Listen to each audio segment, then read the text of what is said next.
our favor. The respected judge, Martha Tanner, ruled in our favor, and we asked the city to drop the case, and within 30 days we'll be at the table. And they're the ones that is keeping the fighting going at this point. And so it's not a political, anything for us. It's that here's a part of this case that the city started. Is a part of it that they sued us. We were saving lives and protecting property, and they sued us. And so I got to defend myself at this point because they're not going to drop it. The court seemed to take a position that you guys could just exchange phone numbers and go have a picnic and get together and figure it all out. What are your thoughts that she was taking such a softball position? I wouldn't call it a softball position. I think that, she's correct, that that's really the way it should be done. And we're not the adversarial ones here. We didn't come out and say, we're breaking the city. I don't control the budget. How's Chris Steele and the firefighters breaking the city? We didn't come out and say our health care or whatever. We didn't do any of that. And so we have been reaching for some common ground and let's try to resolve this issue. And so I think that the judge is correct that that's the proper way to do it, but Cheryl Scully will not allow it to happen. And that's why we've always been asking the Mayor, Ivy Taylor, to put her down in the corner and make it happen. So then why not go to mediation?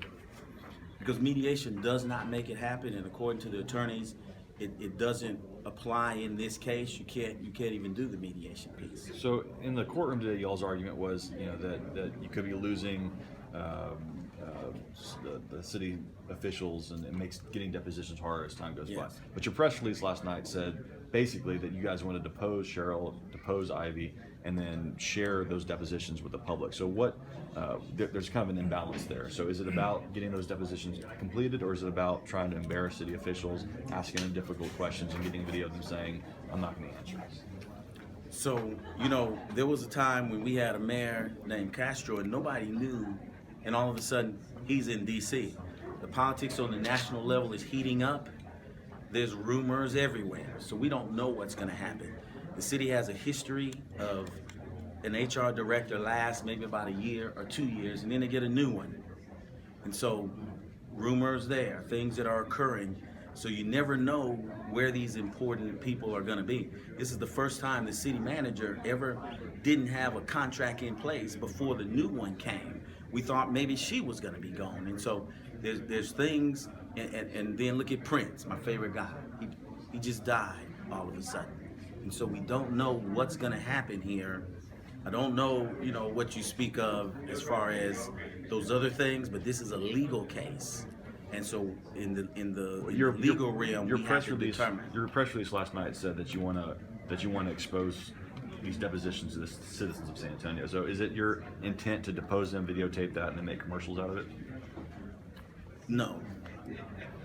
Are you planning on sharing? But we believe that a deposition, as a firefighter or a police officer, when we do something, we have to go before the court and we have to raise our right hand and swear to what we say.